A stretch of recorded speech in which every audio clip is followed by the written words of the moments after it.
The leadership of the West University for gathering all of us here in Timișoara, the light beacon of the Romanian Revolution 34 years ago, and the proud and beautiful European the capital of culture this year.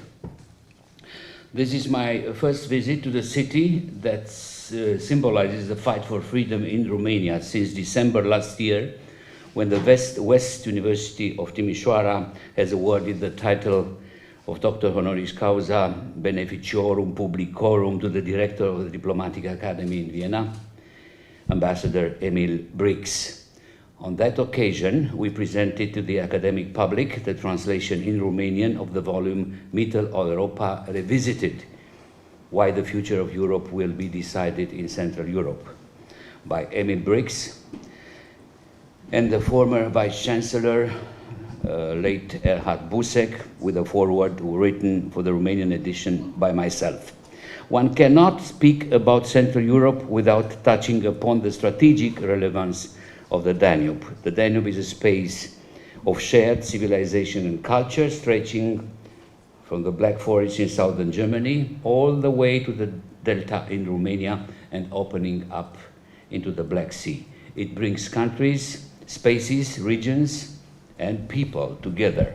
At the same time, we all remember that in certain historical moments, it was also a border that impeded cultural, economic, and other kinds of exchanges. I believe it is up to us to ensure that history does not repeat itself.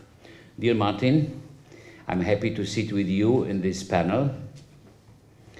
Austria has always been a supporter of our region. You personally have been an outstanding ambassador of your country in Romania. And right now you are, as ambassador, as an Austrian ambassador, you are a special representative of the foreign ministry of your country to our region. Ever since your ancestor, or our common ancestor, Prince Eugenio von Savoy, liberated 3 centuries ago the lands under Ottoman control along the Danube, including Timișoara, Vienna has made essential contributions to the reorientation of our region towards the European heartland.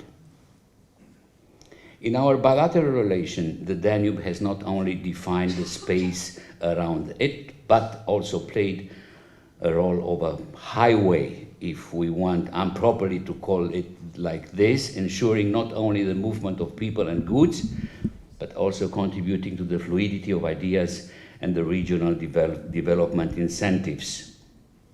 Let me highlight in the next few minutes of my presentation some key areas which certainly define the nowadays relations between our two countries bordering the Danube, Romania and Austria, in the complex world of challenges we are facing today. Number one, along the Danube, history played an important role, and is still playing an important role. The first king of Romania, Charles I, Carol I, traveled incognito on the Danube, reaching his adoptive country by boat in May 1866, while the last emperor of the Austro-Hungarian monarchy, also named Charles, Karl, started his exile by getting to a ship in Baia, southern Hungary, that took him to Galați in eastern Romania, and then onwards to his final exile in Madeira. The Danube stood witness, as so many times in history, to the establishment of a flowering kingdom and the end of a shining empire. Written records unveil the warm relations between the two dynastic families, Emperor Franz Joseph and Empress Elizabeth, obviously sympathized with the first Romanian royal family, Queen Elizabeth of Romania and King Carol I of Romania.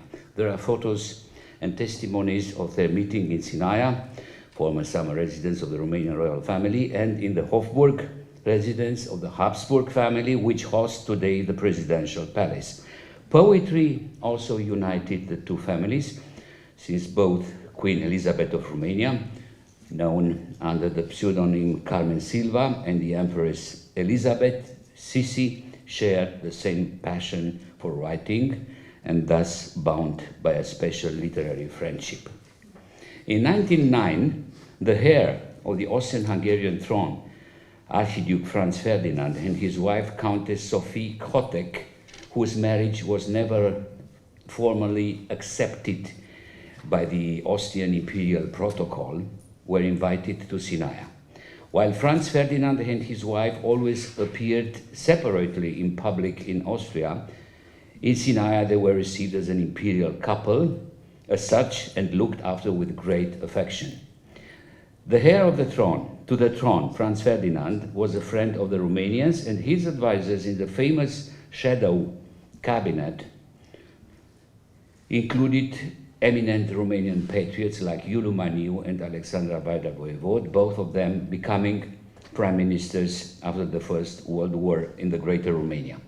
We have just recently hosted at the premises of the embassy in Vienna, located facing the Belvedere Palace, an event dedicated to the personality of Iuliu Maniu. Not many of you might know that following a request of the Austrian Ministry of Defense, the Romanian army from Transylvania, organized in Vienna by Iuliu Maniu, a kind of police order in the Austrian capital for 55 days during the Viennese police strike in the autumn, November of 1918.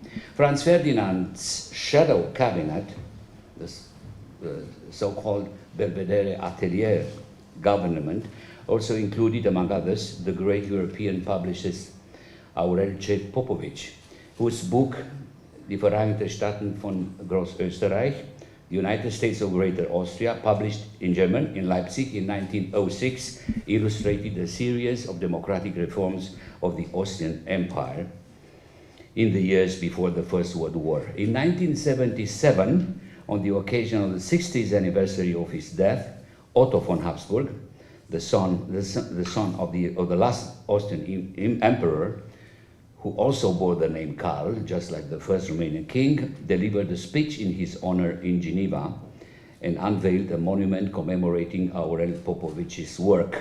It stands proof for the great recognition of the Romanian publicist ideas.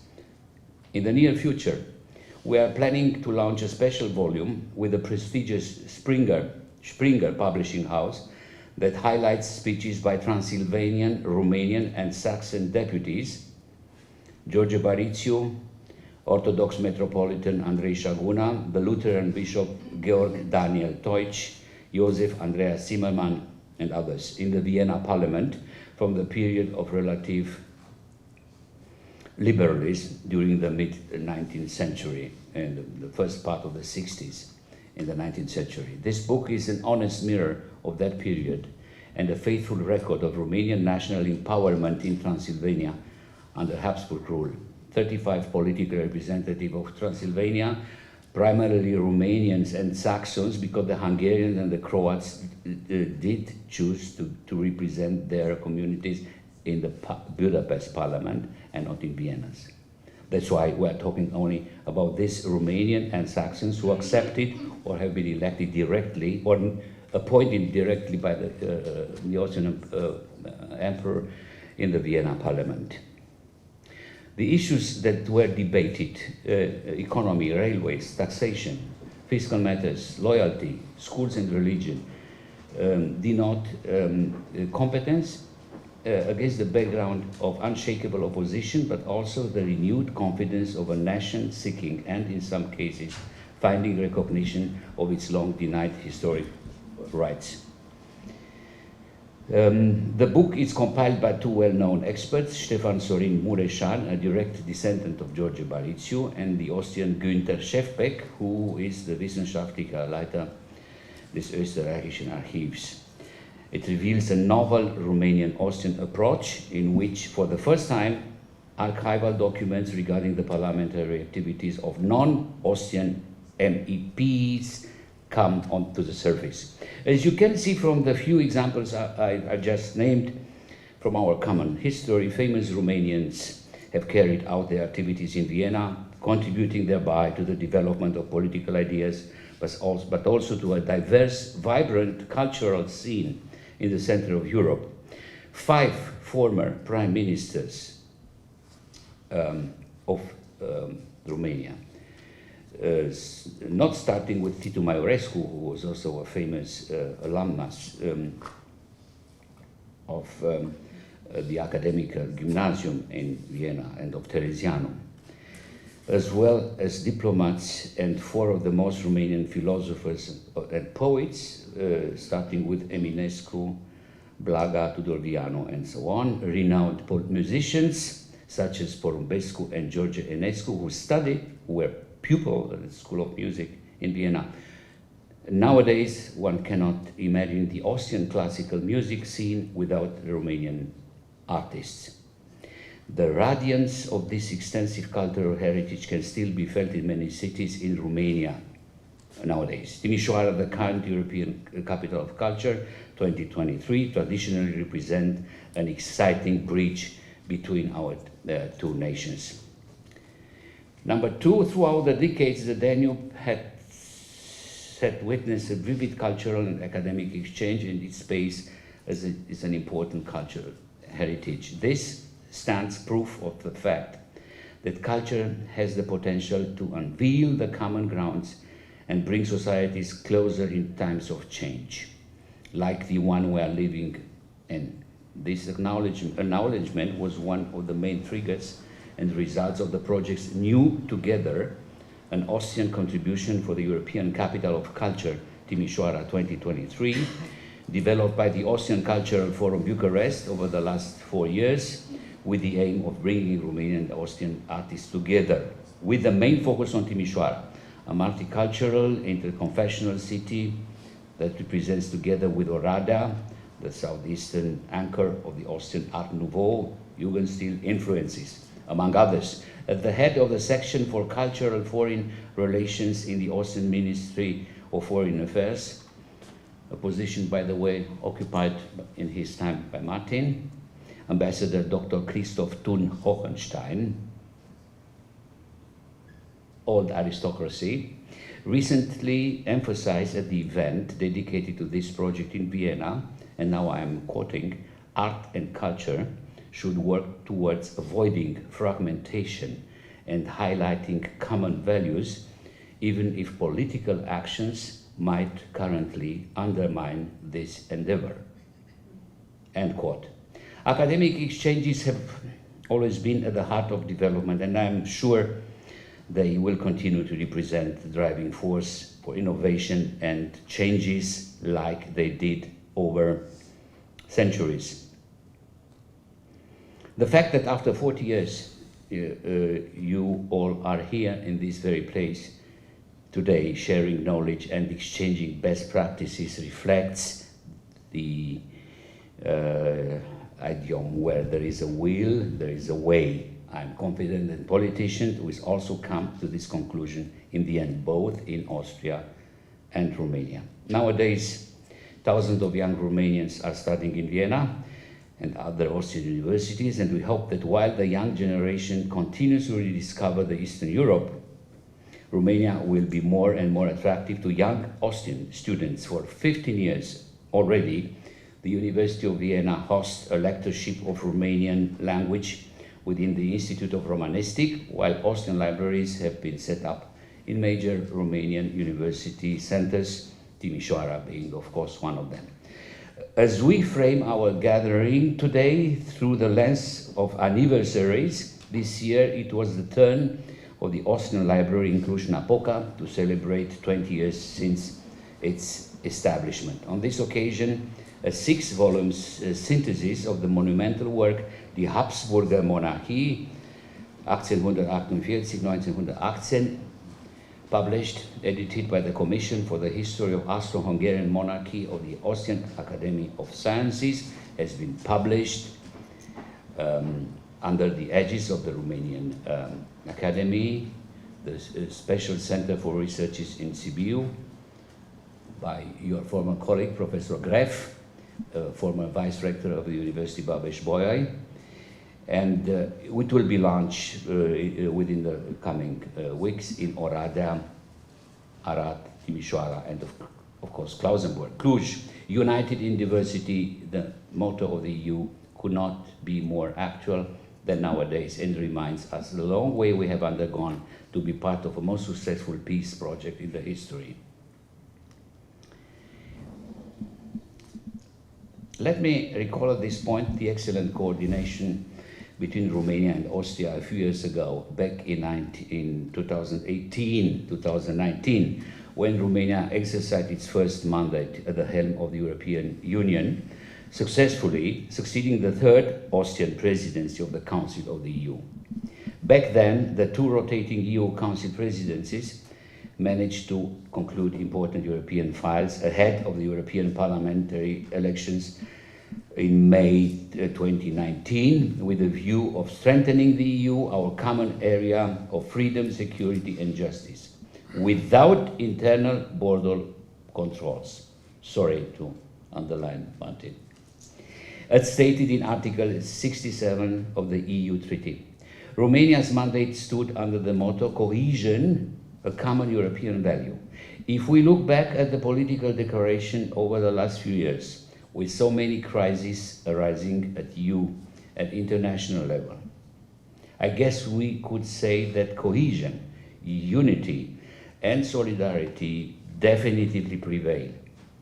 Only if we stand united, showing regional solidarity, we can overpass the common challenges we face. The Danube has witnessed an extraordinary proof of human and social cohesion and solidarity between our two countries, alongside with strong economic ties.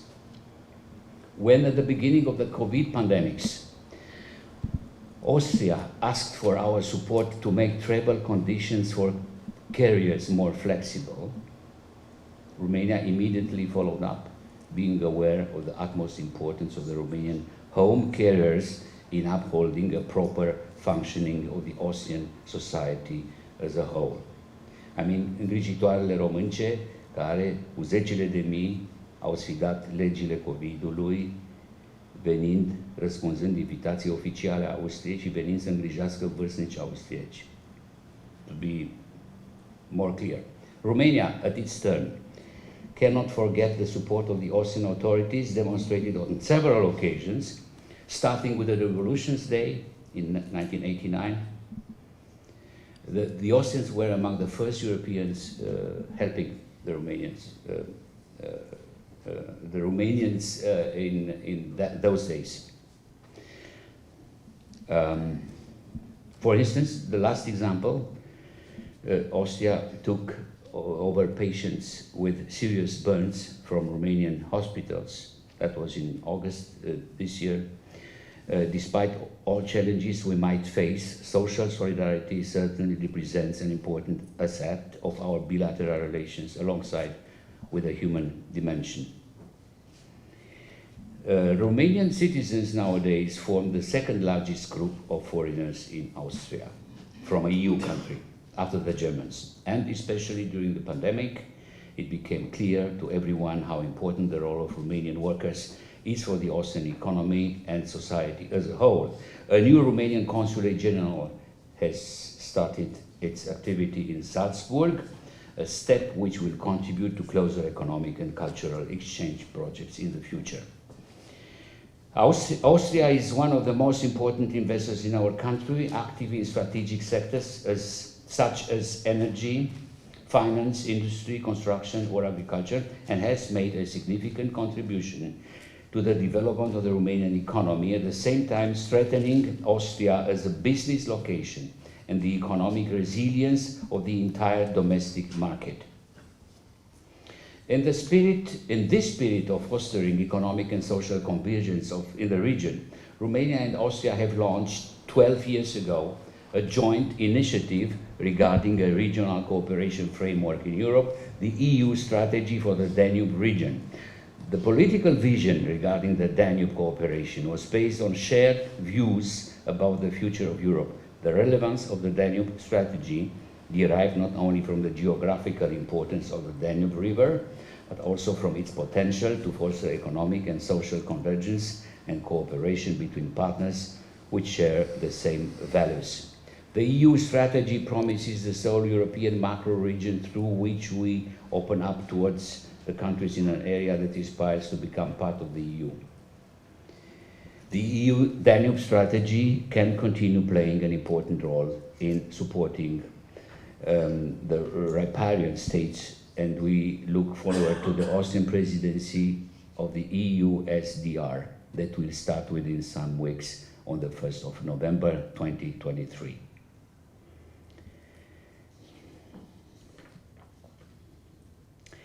The Danube, which flows into the Black Sea as a space of providing stability and regional security.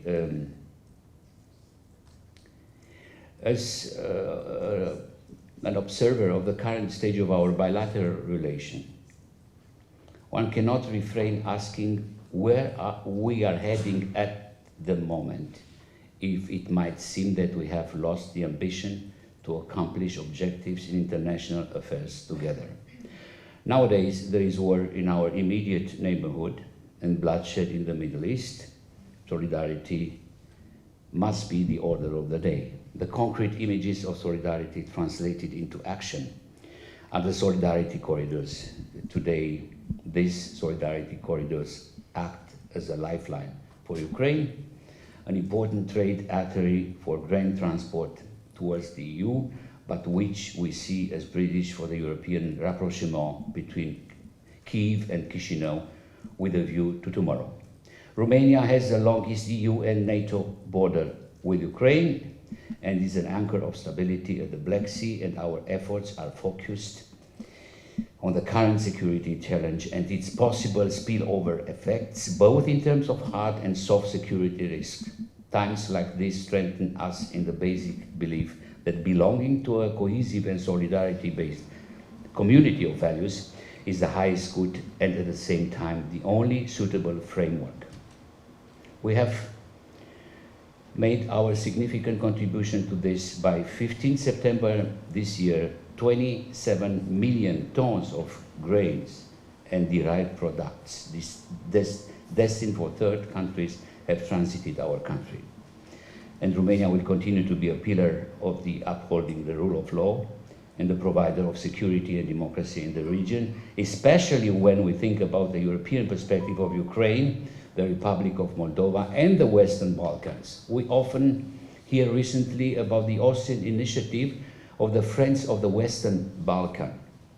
But what message are we sending to our future partners in the region if even after 16 years since countries in the Eastern Balkans have become EU members, I mean Romania and Bulgaria, the integration is not complete? Yes, ladies and gentlemen, I mean Schengen. As extensively presented before, the long-term relations between Romania and Austria have so far been substantial and intensive that the adjective surprising would appear as a euphemism to describe the present situation. What a paradox of the Austrian European integration policy this is, while forging the economic and energetic investments in Romania, the circulation of gas and trade goods. Austria, with the Schengen veto, prevents people, European citizens, to circulate freely.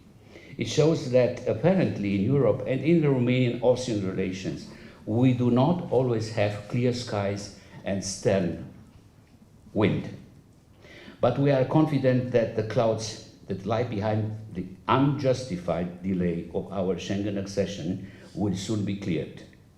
Someone has said that war, there are plenty of them around, is far too important to be left to generals alone.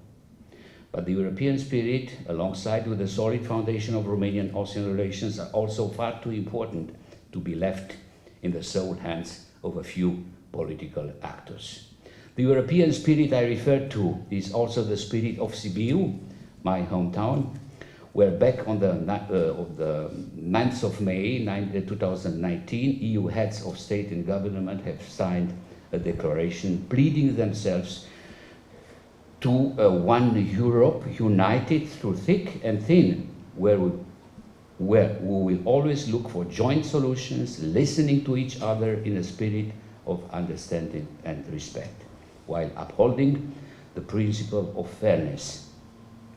To revive the spirit of Sibiu, signed from the Austrian part by the former Chancellor Sebastian Kurz, and from the Romanian side by the current President Iohannis, let me call upon you, all the distinguished participants, esteemed representatives of the academia gathered here today in Timișoara, and ask you to use your strong voice in favor of Romania's accession to Schengen. Send a message, a clear and ardent manifest from the little Vienna, Timișoara, to the Austrian capital, and support the bigger, the great Timișoara, which is still is Vienna. By doing this, our efforts, I'm sure, will be fruitful towards the full integration into the European Union. Thank you so much. Thank you.